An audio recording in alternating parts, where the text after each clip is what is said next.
Yeah, I think whether it's in the right direction or not, it is not in my mouth to say. Natasha has a claim against the Senate President, and she believes that probably the way she can get justice is by going through to court. So be it. Because the way I see the National Assembly today, that Senate, and in particular regarding the issue of Natasha, there is no way she can get any justice from that for any committee at that assembly. These committees were set up by the Senate President, and the allegations against the Senate President. I don't know how such committee will find against the Senate President, even when she has not even laid the petition. Some of them are already speaking in favor of the Senate President. So for me, see, there's no other way she can go than to go to court, which is neutral, to determine a claim. I'm not sure the allegation regarding harassment is already in court. He hasn't filed anything regarding that. The one she filed before the court is defamation of character, and another one she just filed is for them not to, for the committee not to sit. So the issue of harassment is not before the court as of today. She hasn't filed any case in that regard. To answer your question specifically, I believe the only option that is likely positive for her is going through the courts. Even though the members of the National Assembly will make us to understand that taking the issue of assembly to court is not proper and it's against their order and protocols. But in a situation where you believe that you won't get justice, you don't have any other option than to go to where you get justice. So I have to ask about this turn that she's taken, right? Do you see this being playing out negatively for her? Definitely, it will work against her. Definitely, that I can assure you.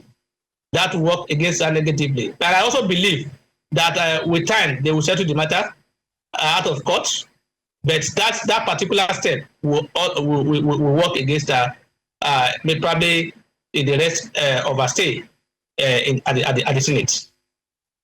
Now let's look at her time here in the Senate, right? She said that the sitting arrangements. What sprung this up was her displeasure with the sitting arrangements and what she deems to be unfair treatments and her not being able to put out motions, especially for Kogi Central, which is the central districts that she represents. Do the Senate standing rules and the Senate standing rules and the privileges senators enjoy on the floor not fly in the face of, petitioning the Senate President himself? Like she moving forward to petition the Senate President, putting a motion forward. Would this help in any way, with the whole legal side and her, being able to enjoy the privileges that she said she didn't used to?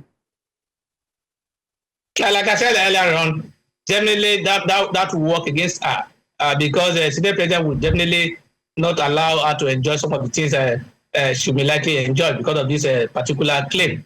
But I think for this purpose, in the course of proceeding, any issue that regarding Natasha, I think the Senate President should step down in that regard. Whenever issue that has to do with Natasha issues to be discussed, he should step down, another person should take over and then do the proceeding in that regard. But I'm aware the committee has been set up and the committee has been instructed to stay proceeding pending when the case in the court will be determined, or the motion for injunction will be determined in court. Definitely, it will affect her, like I said earlier. It will definitely affect her. But I am also aware that it is the discretion of the Senate President to assign seats.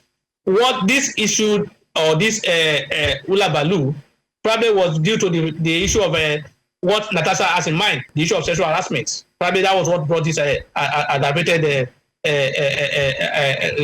response to the arrangement. And I also think that the Senate President, as a leader, ought not to find it difficult to even explain to her, even while she was not sitting at her place.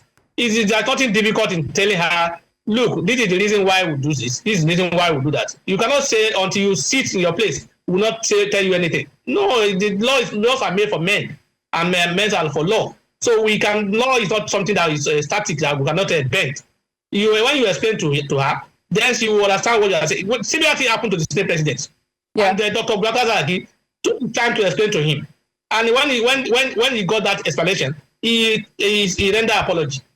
So if that has happened here, probably the issue of outburst from Senator Natasha would not have happened. The Senate President did not handle it very well as far as I'm concerned. Well, I mean, Tunji, I must say thank you. Tunji Abdulhammed, he's a lawyer and, of course, a public affairs analyst, just giving us a bit of insight following the motion that has now been filed by Senator Natasha Akpoti-Uduaghan, who represents the Kogi Central, against the Senate President on grounds allegations of sexual harassment. Once again, thank you.